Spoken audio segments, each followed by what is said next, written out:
De acordo com o livro maçônico Morais e Dogma, uma vez que se atinge o 30º, 31º, 32º e 33º graus, você então passa a saber que a entidade que você adora é Lúcifer. O livro diz isso claramente. Os maçons de 30º, 31º, 2º e 3º sabem que Lúcifer é o verdadeiro Filho de Deus.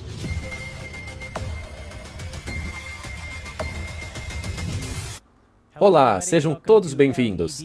Hoje nós vamos falar a respeito de sociedades secretas. Nós temos uma visita muito especial aqui hoje. Walter White, seja bem-vindo ao nosso canal mais uma vez. Caso alguém não conheça ainda o trabalho do Walter White, nós vamos deixar um link aqui embaixo. Ataque Total. Walter, aquela sua série, Ataque Total, é uma das razões pelas quais eu estou sentado nessa mesa aqui hoje como um cristão. Eu estava longe de Deus quando alguém me deu esses vídeos para assistir e a minha cabeça se abriu completamente. É muito boa mesmo. Se você gosta de sociedades secretas, assista Ataque Total. E é claro, esse vídeo aqui. Muito bem, então vamos começar a falar sobre isso. Talvez vocês tenham algumas perguntas, mas nós vamos tentar cobrir todo o tópico aqui. Mas eu queria perguntar para o Walter White, por que esse assunto é relevante para nós hoje? Por que você acha que devemos nos importar em falar sobre isso? Na minha opinião, não dá para se entender os eventos atuais do mundo sem levar em consideração as sociedades secretas. Porque elas operam em todos os níveis da nossa sociedade. São elas que movem as grandes peças desse jogo. Nós gostamos de zombar delas, fazer piadinhas com elas, mas, na verdade, são elas que tomam as decisões. Por que essas sociedades se encontram de vez em quando? Por qual razão elas se encontram em segredo? Porque tudo nelas é super secreto. O que acontece entre elas? Há muita conjectura, mas as decisões delas sempre terminam nas leis do Estado. E muitos, mas muitos presidentes dos Estados Unidos eram envolvidos em sociedades secretas. Quando confrontados com essa pergunta, eles disfarçavam, dizendo que não podiam falar disso, que era secreto. Eu me lembro de ter visto uma foto, eu acho que era do Bush, quando perguntaram para ele da Skull and Bones. Cara, eles colocavam a pessoa pelada dentro de um caixão. Por que você faria um negócio desse? Bem, para entender, você tem que ir às origens. De onde elas vieram?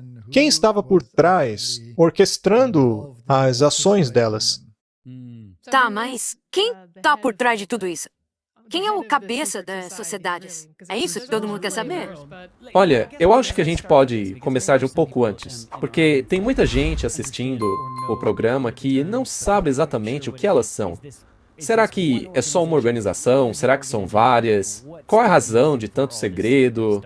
Nunca dá para se ter apenas uma organização, porque se essa organização cai, aí todo o esquema colapsa. Então, se você quer estender sua influência em todo o mundo, você vai precisar de uma organização de fachada para levar a culpa. Porque a culpa nunca deve cair sobre o verdadeiro culpado. Então, você tem que cavar fundo para descobrir de onde vem tudo. Quem as controla? Como as controla? Quantas camadas há? É como uma cebola. Você vai descascando e vê que tem várias e várias camadas. E nesse caso, é uma cebola bem grande. Tá.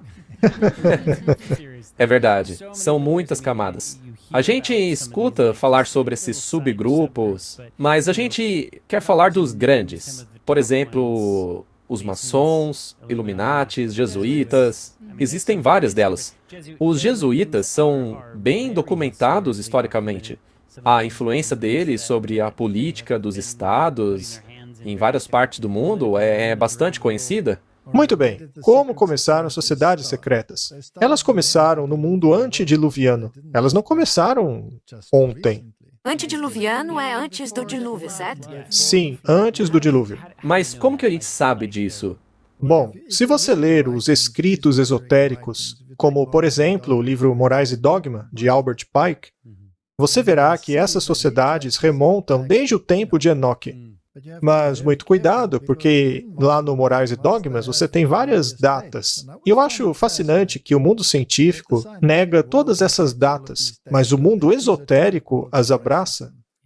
E a cronologia que eles adotam é aquela que também é mostrada na Bíblia. É a mesma cronologia de tempo, especialmente a Bíblia King James. Então, se você pega a cronologia lá da Bíblia King James, é exatamente a mesma cronologia mencionada no livro maçônico Morais e Dogma. Ele fala sobre o Anno Mundi, que é o tempo desde a criação do mundo, e remonta as sociedades secretas até o tempo de Enoque. Agora, quando você ouve o nome Enoque, você já pensa no Enoque do bem. Sim, aquele que andou com Deus, não é? Exatamente, o sétimo a partir de Adão. Mas, segundo a cronologia do Morais e Dogma, você verá que não se trata do bom Enoque, não se trata do sétimo depois de Adão, mas do Enoque, filho de Caim. Uau! Gente, isso é tipo uma caixa de Pandora, hein? O livro de Enoque. O livro de Enoque é um livro apócrifo que fala sobre muitas dessas questões. Nesse livro, por exemplo, é dito que anjos tiveram relações sexuais com mulheres humanas, o que, do ponto de vista bíblico, é incorreto. Tá, mas no meu entender, o que a Bíblia diz é que as filhas de Deus e os filhos dos homens se relacionaram. Mas eles eram... Não, eram os filhos de Deus com as filhas dos homens. Ou seja, aqueles que obedeciam a Deus se separaram daqueles que viviam mundanamente. É por isso que se chamavam filhos de Deus. Agora, as mulheres que vieram da linhagem de Caim eram chamadas de filhas dos homens. O que aconteceu é que essas duas linhagens começaram a se misturar. Eles não aguentaram as mini-saias delas e começaram a pegá-las como esposas. E isso acabou fazendo com que eles se separassem de Deus. Mas o livro de Enoque diz que os filhos de Deus eram seres celestiais, que tiveram relações com as humanas. E o curioso é que nas traduções bíblicas mais modernas, eles colocaram isso mesmo. Mas nas Bíblias traduzidas a partir do Textus Receptus, não é assim. Então, você já vê uma tendência na direção dos escritos esotéricos e escritos apócrifos. Enfim, mas esse não é o tema. A questão é que o primeiro a herdar os segredos de um ponto de vista esotérico foi Enoque, filho de Caim. E não apenas isso. Ele também foi o primeiro a fazer uma cidade. Ele habitava em cidades. Ele criou as primeiras cidades. Então, essa linhagem era muito importante. Veja, quando Caim foi banido da presença de Deus, ele disse: "Isso é muito mais do que posso suportar. As pessoas vão vir atrás de mim para me matar." Bom, tem um livro de Tupper Salcy chamado Os Governantes do Mal. Se alguém quiser se familiarizar um pouco mais com as experiências desse homem, vocês realmente deveriam ler esse livro, porque é realmente fascinante. Mas, basicamente, esse título é muito interessante, Governantes do Mal. Porque Deus colocou uma marca sobre ele, a chamada marca de Caim. Essa marca não era física, ela era marca de autoridade. Autoridade para reinar sobre os filhos do mal. Então, o que aconteceu é que Deus permitiu aos filhos do mal reinarem sobre os filhos do mal. E aqueles que governavam mergulharam na filosofia esotérica. Ou seja, você pode se tornar como Deus, você é Deus, você não é inferior a Deus, você dita suas próprias normas e regras, você não precisa de Deus para te dizer o que é certo ou errado. Você é bom o suficiente para fazer isso. E, é claro, também tem a filosofia de que você não morre, você é imortal. Então, são 3 mentiras que foram articuladas pelo diabo lá no Éden. E essas mentiras são a base de toda filosofia esotérica. Esta filosofia, durante o período antediluviano, foi difundida a tal ponto que ninguém mais acreditava em Deus. Todos passaram a acreditar na filosofia esotérica. Você pode explicar o que é filosofia esotérica? A filosofia esotérica é uma filosofia secreta. É por isso que é uma sociedade secreta. Agora, Deus, em sua sabedoria, deu ao homem as Escrituras, a palavra de Deus, por meio da qual pode-se determinar o que é certo e errado, qual é o caminho para a vida, o que é a moralidade, o que é a verdade, enquanto que os escritos esotéricos são contrários a isso. Eles são o oposto do que diz a Bíblia. Portanto, quando na Bíblia você lê sobre Jesus, os esotéricos o substituem por Lúcifer. Quando você conversa com um esotérico, você pode pensar que está falando com um cristão, porque ele fala de Jesus, mas não é o nosso Jesus. Jesus significa Jeová salva, mas se você acredita ser Deus, isso tem uma conotação totalmente diferente. Para eles, o Salvador é o portador de luz. Ao mesmo tempo em que Jesus afirma ser a luz do mundo, há uma outra entidade que também alega ser o portador de luz, que é Lúcifer. Sim. Portanto, a sociedade esotérica, em sua base, é totalmente luciferiana. Tá, então isso é a base de todas as sociedades secretas, então? É a crença fundamental delas?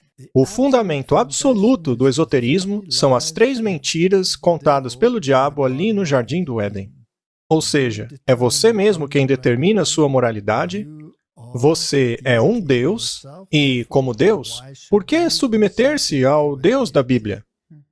Você vai viver para sempre mesmo, ele nunca vai te destruir, você é imortal. Então, essas 3 mentiras foram espalhadas em todas as filosofias do mundo e em muitos sistemas religiosos. A base para todos eles é a imortalidade da alma. Até mesmo o cristianismo hoje adotou isso. Ou você se torna parte do nirvana, ou torna-se parte em um sentido panteísta. Então, essa é a base do esoterismo. E isso evoluiu até finalmente vir a destruição do dilúvio. Pela Bíblia, nós sabemos que o Cã, filho de Noé, não era um modelo de fidelidade, né? E, além disso, não sabemos detalhe algum sobre as moças com quem ele casou. Pode ser que a esposa dele fosse uma filha dos homens, que tenha sido muito influenciada por essa filosofia. Ainda assim, Deus, em sua misericórdia, salvou os filhos de Noé com suas esposas. E nós supomos que Cã tinha algumas ideias filosóficas bastante semelhantes às que o mundo tinha antes do dilúvio. Porque a Bíblia nos diz que o neto dele, o Nimrod, foi um guerreiro contra Deus. A palavra diante do Senhor significa contra o Senhor. Ele negou a palavra de Deus ao querer construir uma torre. Torre de Babel? Por isso, concluímos que eles não acreditaram na promessa de Deus de que não destruiria mais o mundo pela água. No fim das contas, o problema é sempre esse. Exatamente. Eles não acreditavam na palavra de Deus. O que nos leva ao início de tudo, lá na árvore do conhecimento do bem e do mal. A verdade é que esse não confiar em Deus estava se ampliando ainda mais. No fim das contas, ao construírem aquela torre, eles estavam escolhendo o próprio eu ao invés de Deus.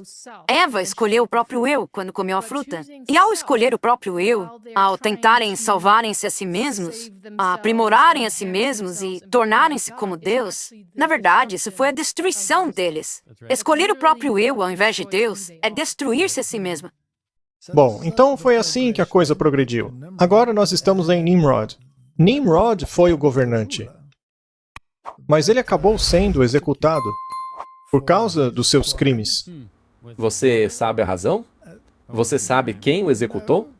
Provavelmente a linhagem dos outros 2 filhos, o Jafé e o Sem. Ele provavelmente foi executado por propagar as ideias dele. Mas ao invés de acabar com a filosofia, apenas a propagou.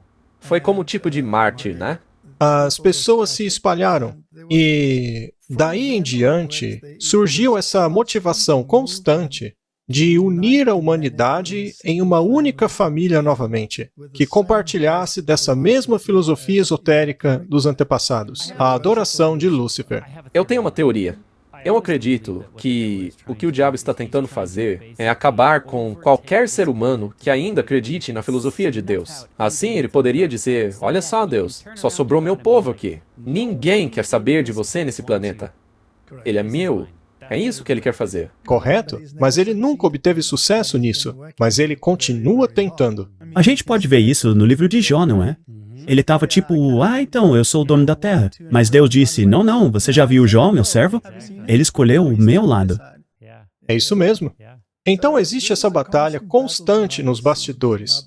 Agora, uma vez que a humanidade, em grande parte, acabou aceitando a palavra de Deus, essas sociedades tiveram que começar a atuar em segredo. Mas a verdade é que a filosofia esotérica sempre existiu. Eles sempre tentarão manipular a palavra de Deus, pervertê-la, invertê-la. O diabo é o mestre da inversão. Ele inverte tudo. E no mundo esotérico, quando você estuda, você vê que tudo aquilo que é bom se torna mal, tudo que é mal se torna bom. É daí que veio o Yin Yang. Sim, todas essas coisas. O narcisismo, basicamente, é o caráter do diabo manifestado na humanidade. Uau! É uma boa descrição desse problema. Porque é assim que é a natureza do inimigo de Deus. E uma vez que esse problema do narcisismo está se espalhando tão rapidamente pelo mundo, uma vez que tantas pessoas estão com esse comportamento, esse caráter, isso nos mostra que a filosofia dele certamente está se enraizando na humanidade. É uma situação muito opressiva, é realmente triste, mas o assunto central é a guerra contra a palavra de Deus. Essa é a base de todas as sociedades secretas. Como atrair as pessoas que estão envolvidas na palavra de Deus para dentro dessas sociedades, uma vez que elas são o oposto da palavra de Deus? E veja, uma vez que esse é um país cristão, e todos esses caras estão envolvidos nisso, né? Você tem que usar uma isca. Você tem que ter algo que atrai essas pessoas para isso. É aí que entra a questão da sociedade, do relacionamento de negócios, mas com o elemento do segredo. E esses segredos vão sendo revelados devagar, um após o outro, conforme o indivíduo sobe nos degraus. Como sabemos, essas sociedades funcionam com degraus. Na maçonaria, por exemplo, você tem 33 graus. Apesar de que há pessoas que dizem que há muito mais graus que estes. Mas, enfim, de acordo com o livro maçônico Morais e Dogma, uma vez que você atinge o 30º, 31º, 2º e 3º graus, você aprende que a entidade a qual você está adorando é Lúcifer. O livro diz isso claramente. Você aprende no 30º, 31º, 2º e 3º que Lúcifer é o verdadeiro Filho de Deus. E eles acabam aceitando. Tá. Agora, como essas pessoas se envolvem? Estamos falando de celebridades, presidentes. Eu sei que na sua série Ataque Total, você dá evidência atrás de evidência atrás de evidência. Mas como acontece? Porque, por exemplo, eu sei que o presidente Bush Jr. era do Caveira e Ossos, não é? O pai dele também. Os dois eram membros do Caveira e Ossos. Sim, isso estava acontecendo bem lá na universidade. Bem, essas universidades tinham clubes funcionando dentro delas, que eram basicamente clubes de sociedade secreta.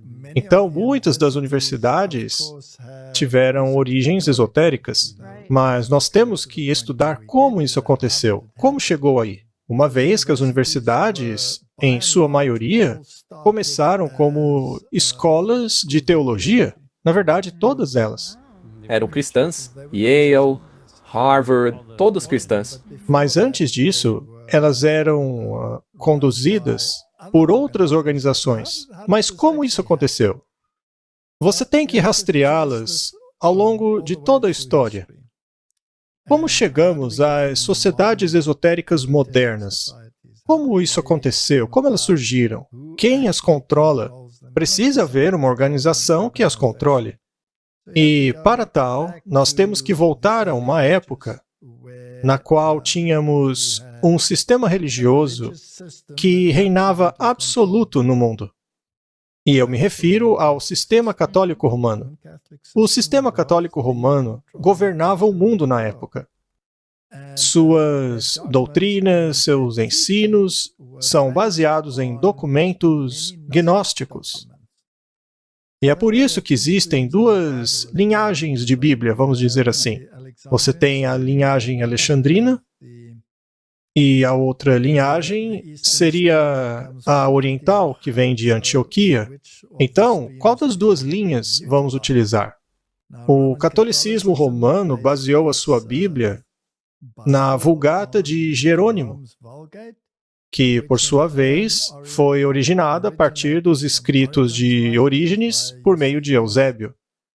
E essa linha, em particular, foi rejeitada mais tarde pela Reforma Protestante. Eu estou resumindo bem a história, tá? Mas a Reforma Protestante baseou a sua Bíblia no Textus Receptus. Os protestantes vieram da Reforma, então os protestantes usavam essa Bíblia. Sim. Basicamente, os manuscritos que foram parar na parte ocidental do mundo foram os manuscritos orientais que foram os utilizados pela Reforma. E a Reforma chegou à conclusão de que Jesus Cristo é o único caminho para a salvação. Não há outro nome debaixo do céu por meio do qual possamos ser salvos. Também concluíram que a nossa justiça, ela é imputada, ou seja, nós não temos justiça de nós mesmos. Isso, naturalmente, era contrário ao pensamento esotérico, no qual você mesmo é o Deus. Então, esses conceitos conflitavam contra os outros, o que acabou levando a uma guerra literal, a Guerra dos 30 Anos. Esta foi uma tentativa de varrer do mapa o protestantismo. Só que, naturalmente, eles não conseguiram fazer isso. O protestantismo era um espinho na carne da superioridade do sistema papal, uma pedra no sapato. Então, o que eles fizeram foi criar uma organização chamada de Jesuítas. A Ordem de Jesus foi fundada por 3 indivíduos. Um deles foi Inácio de Loyola. Inácio de Loyola tinha visões sobre como reintroduzir a supremacia papal para o mundo. E esses planos vieram de visões esotéricas. Você tem também um outro indivíduo. Ele foi mais a parte intelectual por trás das cenas. Ele era alemão, Peter Faber. E, finalmente, você tem o Francisco Xavier. Esses 3 foram os fundadores dos jesuítas. O grande objetivo deles era tentar destruir o protestantismo? O objetivo deles era destruir o protestantismo, assim como a versão protestante da Bíblia, do Novo Testamento, o Textus Receptus. Estes, portanto, eram os objetivos deles. E eles formaram essa sociedade, que era basicamente uma sociedade secreta. A ironia é que o nome deles era Sociedade de Jesus. Pra mascarar, né? Realmente, eles fazem tudo ao contrário, né? Eles queriam destruir a Bíblia e, para tal, se chamaram de seguidores de Jesus. Eles chamavam a Bíblia de áspide venenosa. Uau! Eles disseram uma vez que, assim como a vara de Moisés, eles a pegariam pela cauda e a destruiriam. A família papal, naquela época, era uma família chamada de a família Mancini. E os papas estavam todos nesta categoria. E os Mancini tinham uma origem muito interessante. Eles reuniram os escritos filosóficos gregos aos escritos esotéricos de todos os séculos em uma grande biblioteca, que foi chamada de Biblioteca do Pensamento Esotérico, ou seja, da filosofia da serpente, aquela que se opõe à bíblica. Então, essa filosofia foi abraçada pelos jesuítas. Eles planejavam se infiltrar na esfera política, no mundo do entretenimento, na esfera religiosa, naturalmente, para minar os preceitos do protestantismo e destruí-lo. Eles tinham até mesmo um juramento, no qual juravam destruí-lo, seja por meio de assassinato ou qualquer outro meio possível. A filosofia deles não é uma filosofia nova. Ela vem de Enoque, o filho de Caim, percorrendo toda a história. É a filosofia de que Lúcifer é o verdadeiro filho de Deus. E essa filosofia tornou-se parte da filosofia deles. Mas como apresentá-la? É simples. Basta disfarçá-la de cristianismo. Isso é interessante porque tem muitas pessoas que não sabem que a origem da Igreja Católica é uma mistura de paganismo com uma máscara de cristianismo. Veja as estátuas dos santos, por exemplo. Elas não passam de deuses romanos que, de repente, alguém começou a chamar de João, Pedro. Correto? Correto. Ao analisá-las, verá que são todas divindades pagãs. Agora, todas essas divindades, todas existiam dentro da mesma filosofia. A Igreja Católica Romana sempre teve sociedades que propagavam esse tipo de filosofia. Eles também sempre almejavam a estrutura de poder a fim de controlar a humanidade. Já que, se você controla o sistema bancário, você controla as finanças dos países. Então, um exemplo muito bom disso foram os Cavaleiros Templários. Os Templários foram uma organização cujo objetivo era supostamente proteger o território do templo em Jerusalém. Mas esses cavaleiros acabaram tornando-se os banqueiros da Europa. É por isso que eles se chamavam de os Templários, porque eles queriam recuperar o templo? Sim, também tinha que ver com as cruzadas, tudo aquilo que aconteceu antes da reforma. Mas eles adoravam uma divindade chamada de Bafomé. Naturalmente, esse Bafomé é a divindade andrógena de Lúcifer. Ela é tanto masculina quanto feminina. O que é curioso, considerando os tempos em que vivemos, não é? Com certeza, eu acho muito interessante que o ator dessa série famosa, The Chosen, é um cavaleiro templário. Isso é muito interessante, porque afinal eles adoram Bafomé. E a ironia maior disso é que ele faz o papel de Jesus.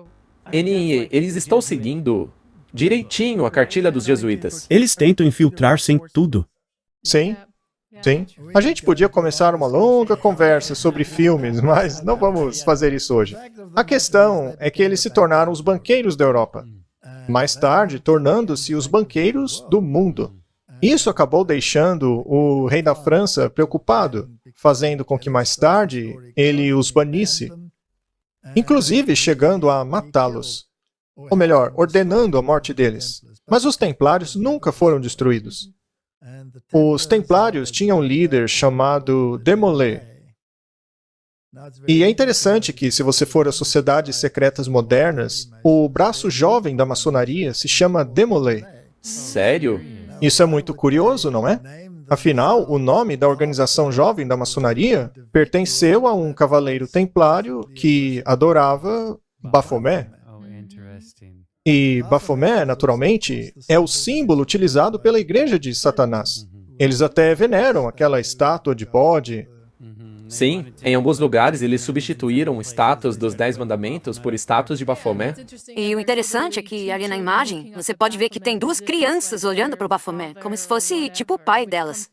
Como se elas crescem que ele é o verdadeiro filho de Deus, o doador da vida, aquele que vai libertá-las do sofrimento, ao mesmo tempo em que ele prega rebelião contra as leis de Deus. Sim, agora veja alguns dos presidentes modernos dos Estados Unidos. Por exemplo, o Bill Clinton. Ele foi muito ativo no movimento Demolay. Mas vamos deixar isso de lado agora. Mas a filosofia nunca desapareceu. Ela sempre se perpetuou por outras organizações, como a Rosa Cruz. A Ordem de Rosa Cruz é uma ordem de pessoas que se baseiam, de maneira muito interessante, se baseiam no modelo de Jesus e seus discípulos. Para eles, o número 13 é muito importante. Seria porque, após o suicídio de Judas, eles escolheram o Matias? Seria por causa de Jesus, que está no centro, e em torno dele você tem os 12. Então, seria Jesus no meio e os 12 ao redor de Jesus. No total, isso daria 13, né? Etc. Mas a questão é essa. Eles se baseiam em uma visão antiética das Escrituras. Não é interessante que você pensa que eles bolariam alguma coisa original, mas nunca é original? Você acha que eles iam sair da caixinha, fazer alguma coisa totalmente diferente? Mas no fim eles sempre acabam imitando coisas bíblicas. Parece que a única coisa que eles sabem fazer é perverter a Bíblia. Sim, porque a guerra deles é contra Jesus Cristo. Esse é o cerne da guerra entre o bem e o mal. E o que estamos vendo no mundo hoje é apenas a revelação daquilo que já era praticado em segredo. De qualquer forma, os jesuítas decidiram que eles queriam restaurar a supremacia papal. O primeiro concílio reunido com o objetivo de opor-se ao protestantismo foi o Concílio de Trento. No Concílio de Trento, cada dogma do papado foi firmemente estabelecido. O dogma da infalibilidade papal foi a base que sustentou o poder papal dali em diante. Também é bastante interessante que uma das questões discutidas no Concílio de Trento foi o sábado. Veja, havia muitos protestantes presentes ali naquele concílio. E alguns dos católicos ali estavam considerando concordar com os protestantes no tocante à Bíblia ser a única base de fé dos cristãos. Mas o catolicismo diz que não. Segundo ele, a Bíblia só pode ser descrita com relação à tradição. Então, o arcebispo de Régio levantou-se e disse: "Com licença, senhores protestantes, vocês dizem que a Bíblia é a sua única regra de fé, não é? Ora, então por que guardam o domingo, que é um mandamento da Igreja Católica? Isso mostra que vocês obedecem à autoridade da Igreja. Essa história de vocês aí de sola escritura não faz o menor sentido." O pior é que ele tem razão.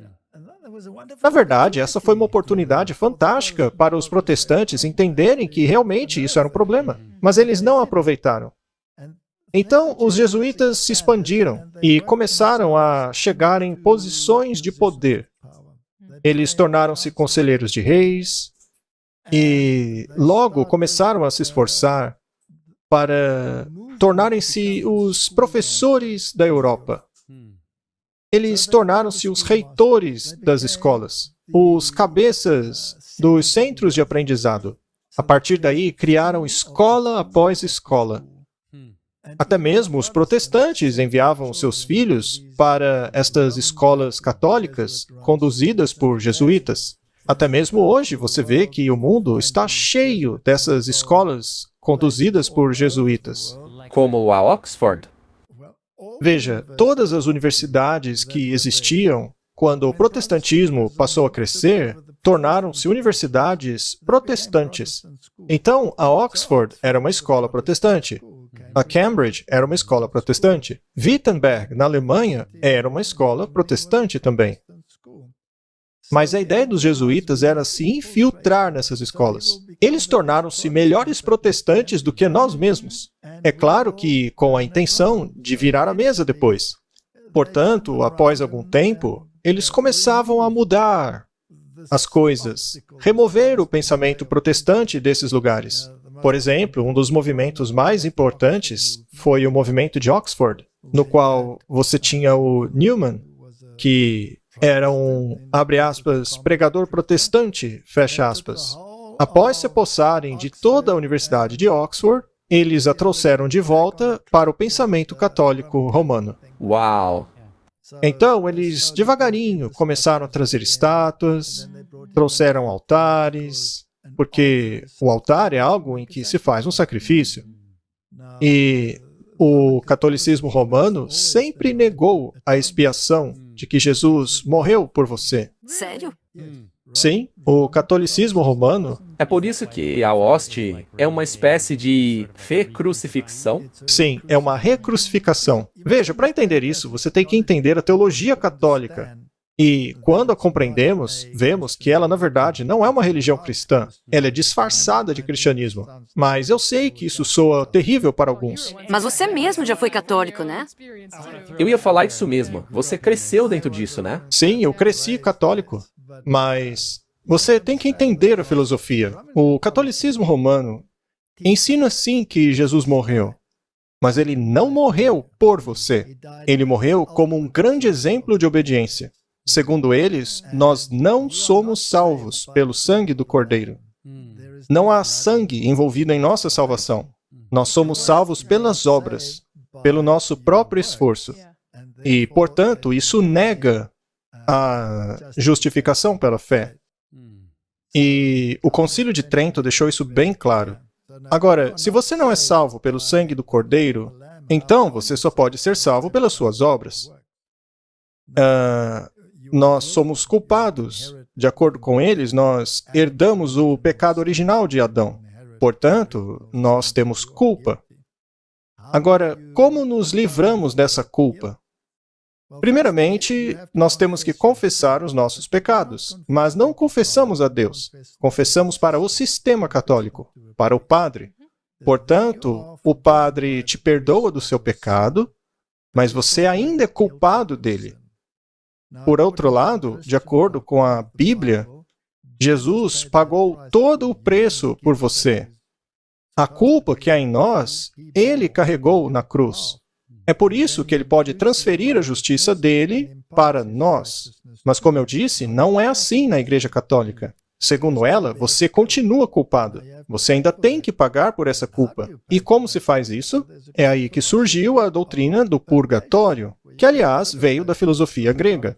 Portanto, na doutrina do purgatório, depois que você morrer, você vai para um lugar intermediário, chamado purgatório. E lá você vai pagar pelos seus pecados por meio do sofrimento, até pagar pelos seus pecados.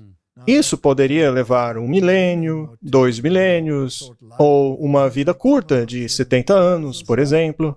Mas Diminua agora mesmo seu tempo de sofrimento por apenas R$ 24,99.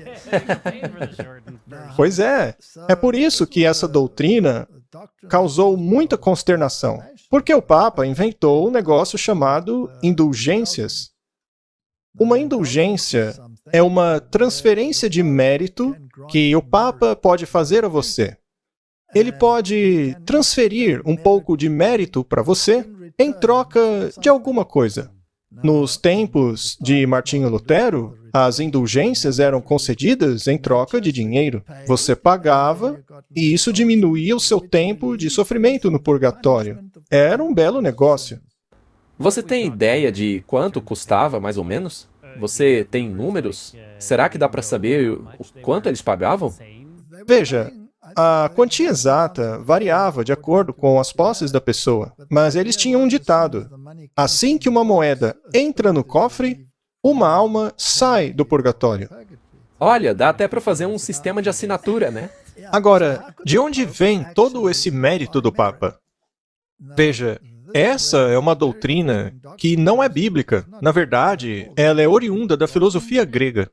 Segundo essa doutrina, o Papa tem acesso àquilo que eles chamam de tesouro de méritos. Uau! Agora, nesse tesouro de méritos ao qual ele tem acesso, você tem os méritos de Jesus Cristo, mas você também tem os méritos de Maria e de todos os outros santos. E o Papa pode fazer saques desse enorme tesouro de méritos. Isso porque os santos fizeram mais boas obras do que o exigido para se chegar ao céu. Então, existem méritos em excesso, e esse excesso de boas obras ou de méritos vão para esse tal tesouro da igreja. Agora, as pessoas comuns são pecadores miseráveis. Por isso, precisamos todos pagar no purgatório. Porém, o Papa tem esse poder de fazer saques desse tesouro de méritos e transferi-los a você, caso você faça algo em troca, é claro. E isso não é coisa só da Idade Média. O Papa Francisco acabou de conceder indulgências. Você sabe do que eu vou falar, né? Da Paula White. Não? Tá, você tá pensando em outra coisa. Você conhece Paula White? Com certeza. A Paula White é uma pastora de uma super igreja nos Estados Unidos. Ela foi a conselheira espiritual do Trump durante a presidência dele. É aquela loira? Sim, ela mesma. E eu vi um vídeo dela no qual ela literalmente diz que Deus tem armazéns no céu e é melhor que você comece a dar dinheiro para ele. Tipo, $200, $30.000. E você precisa começar a encher esses armazéns com seu dinheiro. Porque se você não der dinheiro, seus sonhos não vão ser realizados, vai dar tudo errado na sua vida. E uau, é igual o que você falou agora. Existe um departamento de finanças no céu. E Deus está vigiando tudo que você faz. E você pode contribuir para esse tesouro eterno, que vai ter um alcance infinito, muito maior do que a gente pode imaginar. Você tem que doar $3.500. Você tem que doar $35.000. Você tem que doar $100.000. Se você não doar, se você não ligar pra gente, se não sustentar esse ministério, você nunca terá sustento na sua vida. Seus sonhos morrerão, seu chamado morrerá. A doutrina católica infiltrou-se dentro do protestantismo, se valendo, como você disse, dos jesuítas. E de onde vem isso? Na filosofia grega. Isso é puro paganismo dentro do protestantismo. Ou seja, o catolicismo romano não é uma religião cristã, porque uma religião cristã diria que você é salvo pelo sangue do Cordeiro. A Bíblia diz que sem derramamento de sangue não há perdão de pecados.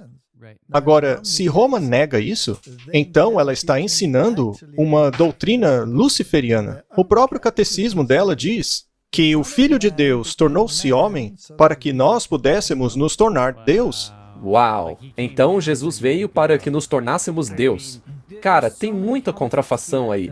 Porque nós somos salvos pela fé em Jesus Cristo, pelo mérito dele. Mas isso não quer dizer que nós vamos nos tornar deuses. Isso é uma distorção completa. Correto? Então os jesuítas começaram essa estratégia de aprendizado contra aprendizado. Eles pegavam a filosofia e a tornavam a base de todo o ensino. Agora, se você tinha um ponto de vista cristão, como Martinho Lutero, se você remove a Bíblia do ensinamento, aí você fica sem base, você perde a verdade. E é exatamente o que eles fizeram. Então, eles removeram a Bíblia. Eles até permitiram um departamento teológico, mas o resto todo tornou-se secular. Todas as universidades tornaram-se seculares. Então, lá na Oxford, o movimento de Oxford trouxe de volta o sistema católico, trouxe de volta a missa, e eventualmente o Newman voltou para a Igreja Católica e foi condecorado como um cardeal. Então, ele abandonou o protestantismo e tornou-se um cardeal católico. Portanto, na minha opinião, ele era, sim, um jesuíta infiltrado no sistema. Você acha que esses cardeais sabem no que estão envolvidos? Quando se chega no nível de um cardeal, é como se você estivesse numa sociedade secreta. Você sabe de muita coisa. É muito curioso que eles se vestem de púrpura e escarlate. Vocês sabem por quê, não é? A prostituta de Apocalipse 17:4 veste as mesmas cores. Ou seja, a Bíblia descreve exatamente como se veste essa entidade. É uma coisa de louco. Bom, mas você acha que eles sabem então, né? Sim. Bom, e a maneira pela qual eles atraem as pessoas é por meio do teatro jesuíta. E você veio desse mundo. Hollywood. Houve um jesuíta cujo nome era Kino. Ele era alemão. Kino é um bioscópio, um tipo de projetor. E ele inventou um instrumento por meio do qual você conseguia projetar imagens rápidas sequenciais em uma tela. Interessante. E isso, eventualmente, tornou-se o cinema. Sim, um tipo de projetor. Assim, os jesuítas tornaram-se não apenas os mestres das universidades, como também os mestres do teatro. Uau! Eles que começaram com tudo, então. Sim. E onde eles não conseguiam infiltrar-se diretamente, utilizavam o teatro. Agora, existe uma alta possibilidade de que o famoso Shakespeare nem sequer fosse uma pessoa literal, mas apenas um pseudônimo de uma pessoa nos altos círculos esotéricos, como Sir Francis Bacon, por exemplo. Ele pertencia à Ordem de Rosa Cruz. Então, ele tinha um alto conhecimento esotérico e podia provavelmente escrever algo como Macbeth ou coisa parecida. Então, uma vez que você consegue desviar as mentes para esse mundo de conto de fadas esotérico, você consegue implantar qualquer coisa lá. Mas disso aí você entende. Sim, você está falando a minha língua, mas eu acho que isso aí que você está falando liga todas essas áreas diferentes. Veja, são muitas produtoras, muitas pessoas diferentes, é um verdadeiro exército de pessoas. Agora, como elas conseguem ter a mesma mensagem? Exército é um termo muito apropriado. Isso porque os jesuítas também são uma organização militar. Eu estava pensando sobre isso. O Napoleão chamava os jesuítas de exército, ao invés de organização religiosa. Bem, o próprio Napoleão pertencia à maçonaria porque ele colocou toda a sua família dentro de altas posições das sociedades secretas, mas vou parar por aí.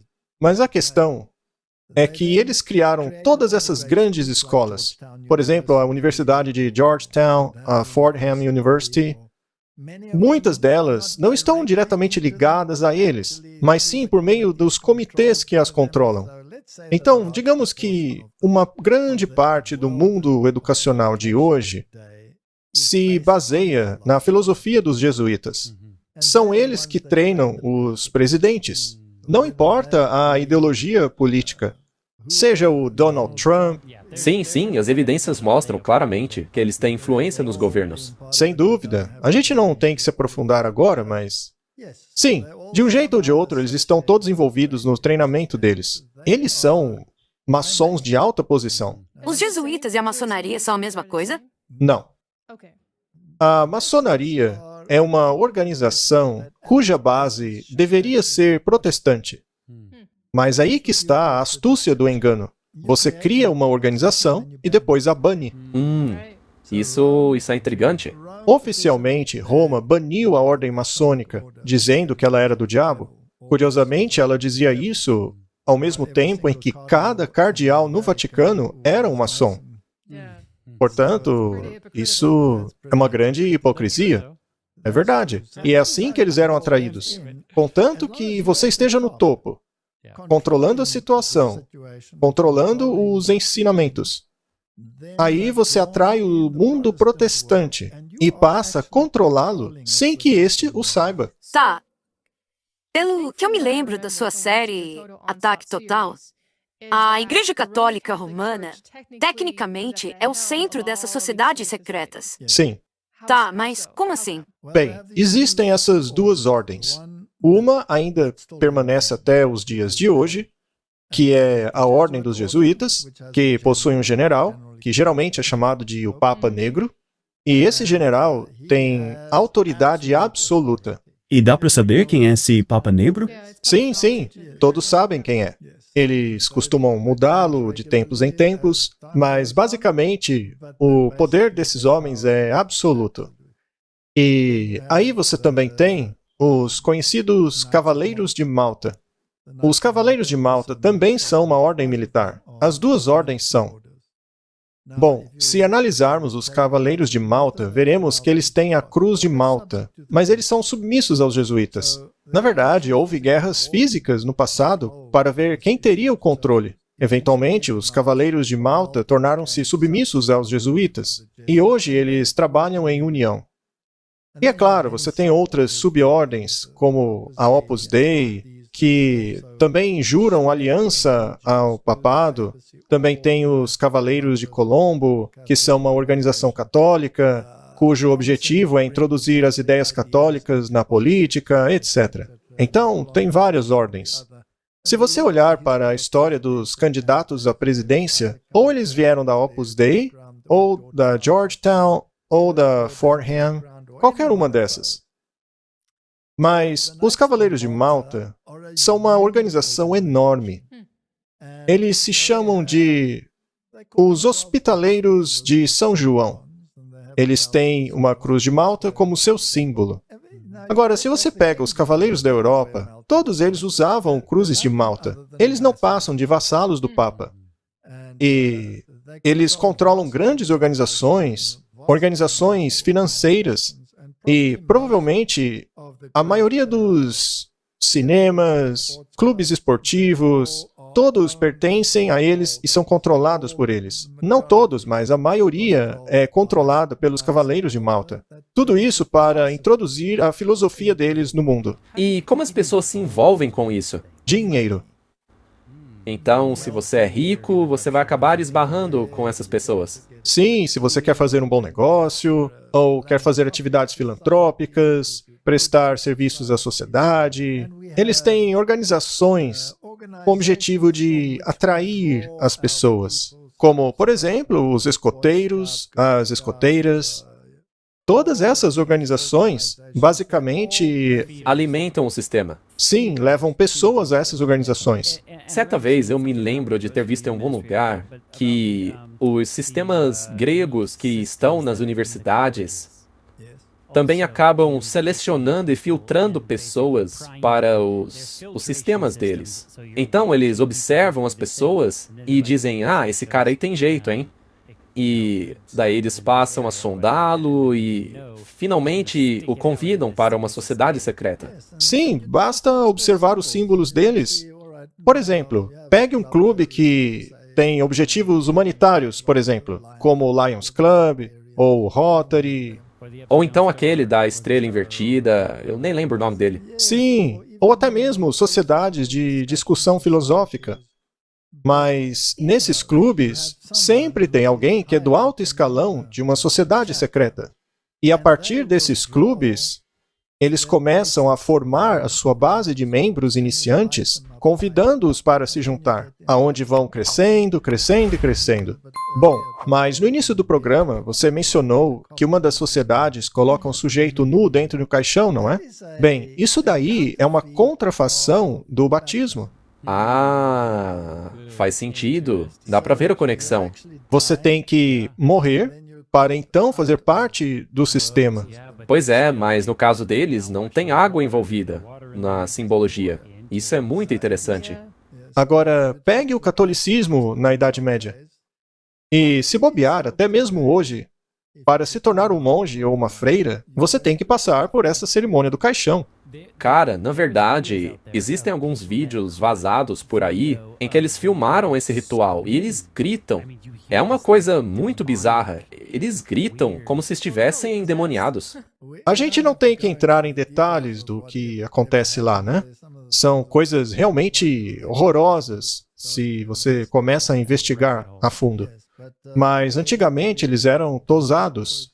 Tanto os monges como as freiras eram tosados. Isso é um símbolo do sofrimento pelo qual Nimrod passou.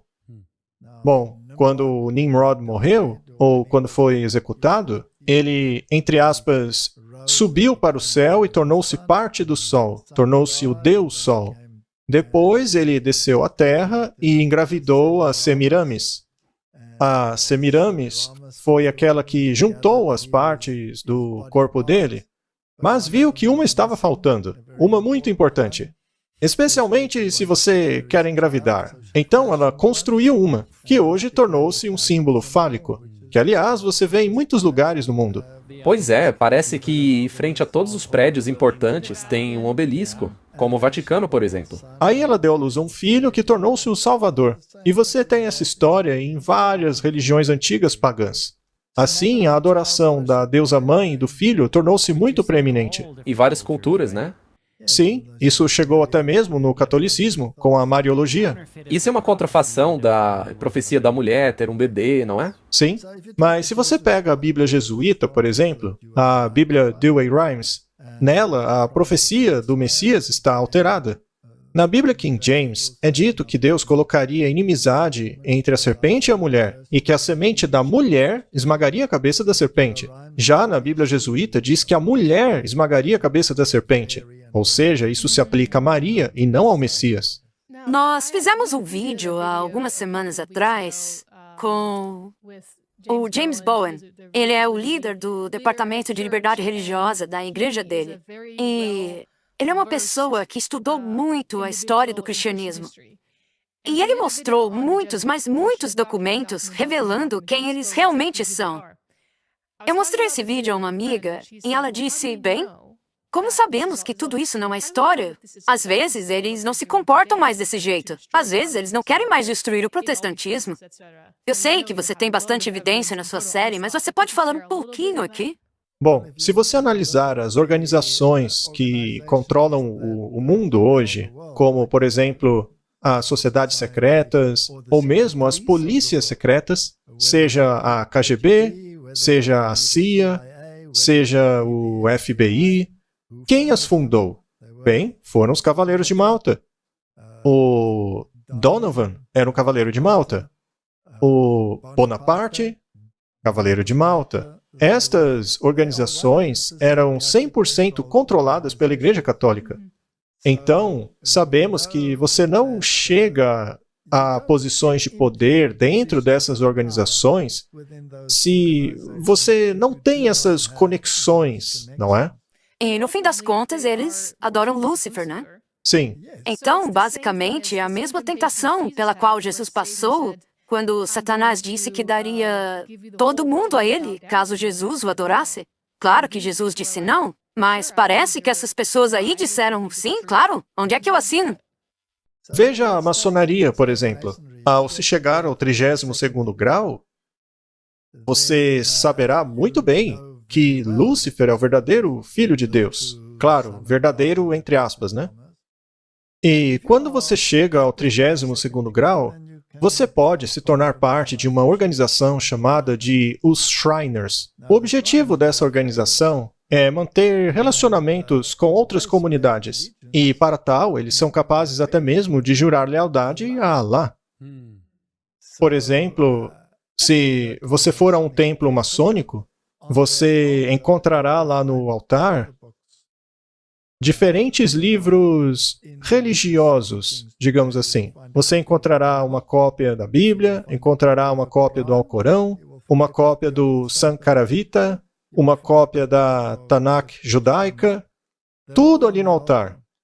Então, eles basicamente são um grupo ecumênico. Mas para entrar em uma sociedade ecumênica, você precisa aceitar, e isso está na própria base do ecumenismo. Você tem que aceitar que o papado tem a primazia nesta união. Então, se você assina um documento, como a Carta Ecumênica, por meio desse documento você reconhece que o Papa está à frente. Ora, isso é exatamente restaurar o modelo da Idade Média, não é verdade? Sim, sim.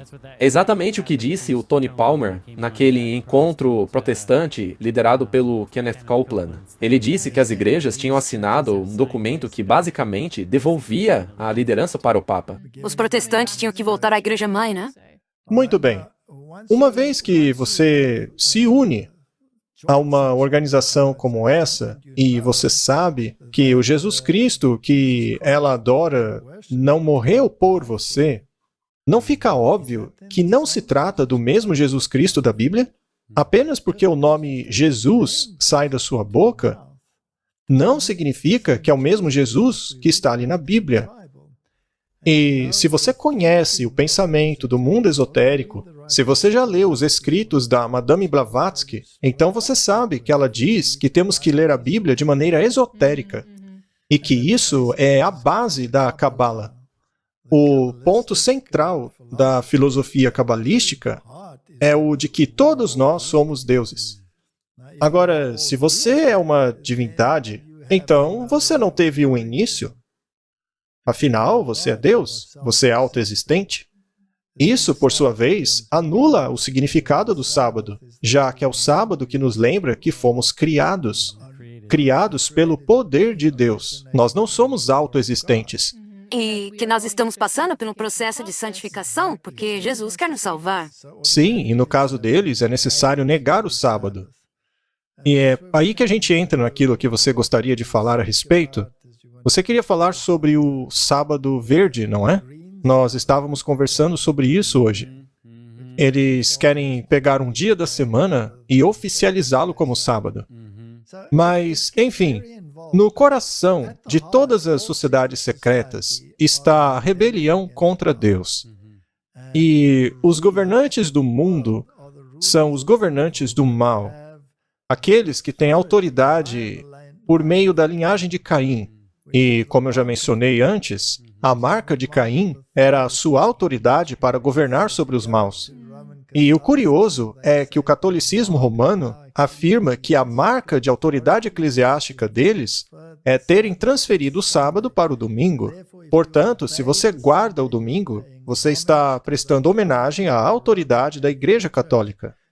Então, quem são os governantes do mal que querem suplantar Deus? É o sistema católico romano, que, por meio de suas sociedades secretas, controlam todas as outras, como a sociedade dos Illuminati, que foi criada por Adam Weishaupt, que era um jesuíta. Eles dizem que ele era um jesuíta renegado, mas não existe tal coisa. Isso aí não existe. Eu estou fazendo uma pesquisa sobre a Sociedade Teosófica, Teosofia, Blavatsky, Alice Bailey, porque eu quero fazer um episódio sobre isso. E é interessante é que a Teosofia acredita numa religião e governo únicos, assim como as Nações Unidas. Religião única, governo único. E as crenças da Blavatsky e da Alice Bailey e da Teosofia, como você disse, são esotéricas. E também é andrógena. Você tem que mesclar o masculino com o feminino. Tá, mas quando a gente vê tudo isso aí que você falou, tudo vai na direção da profecia sendo cumprida, no sentido de que se você quer implementar uma marca da besta, como fazer isso sem que haja uma religião mundial? Esse é o X da questão. Correto, e tudo isso vem do submundo. De acordo com as escrituras, tudo isso daí surgiu do abismo profundo.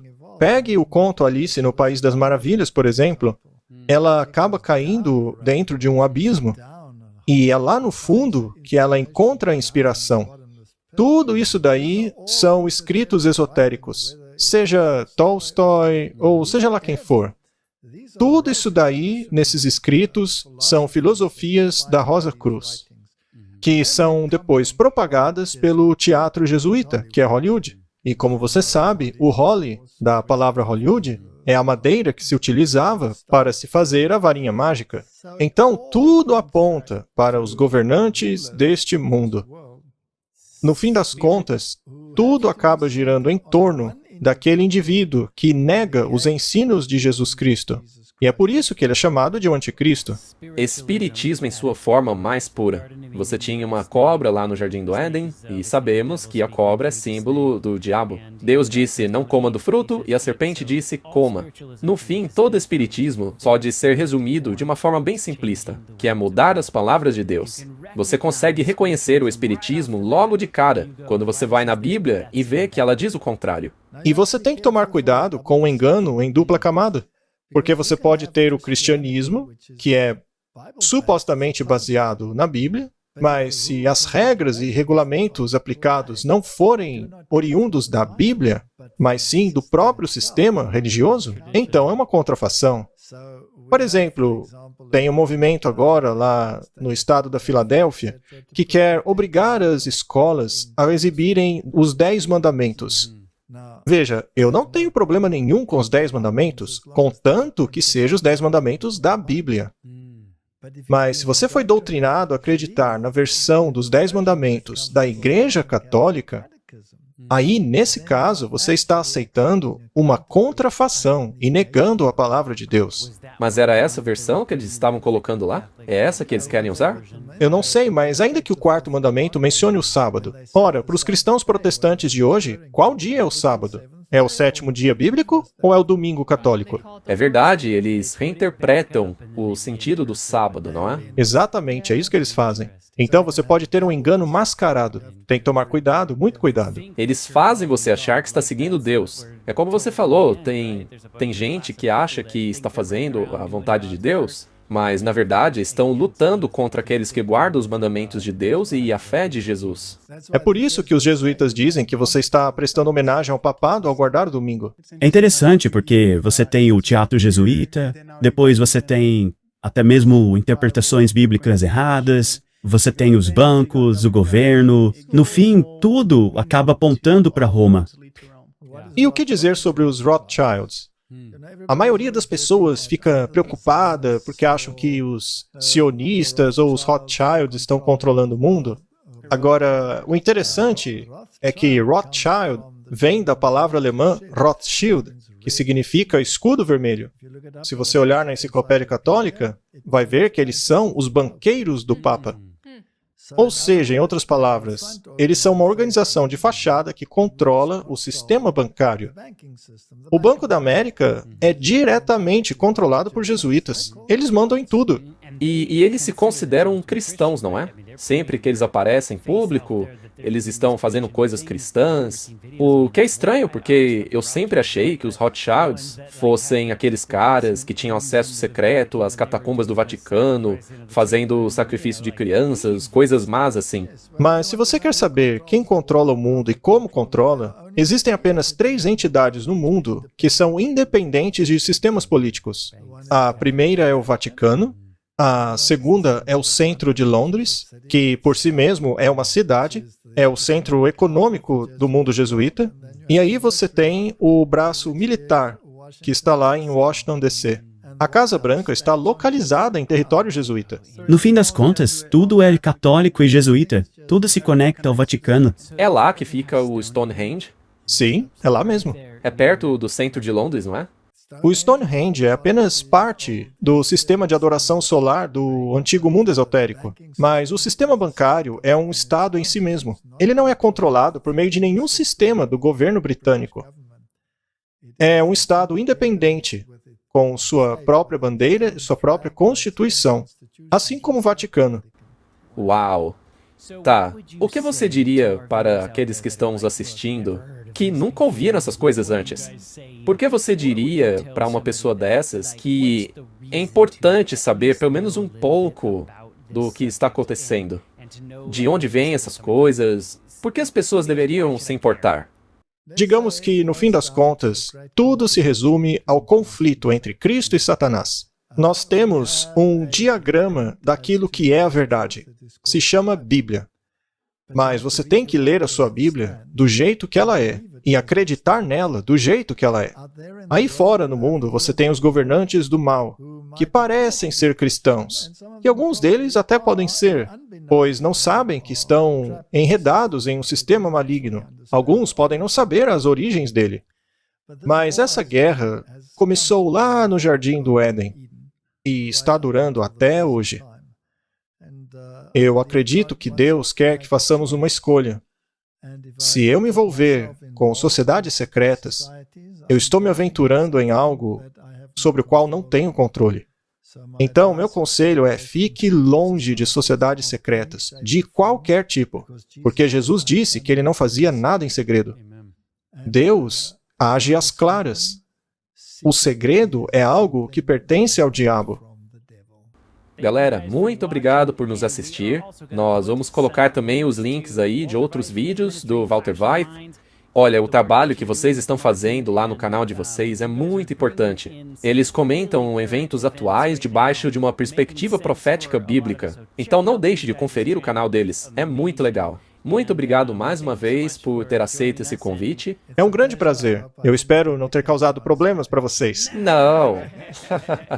E como sempre, mantenham seus olhos focados em Jesus. Essa é a frase mais importante que você pode ouvir nesse programa. Tem muita enganação aí por fora nesse mundo, e a melhor coisa que você pode fazer é não tirar os olhos da Bíblia e também mantê-los focados em Jesus. Muito obrigado, gente. Até a semana que vem.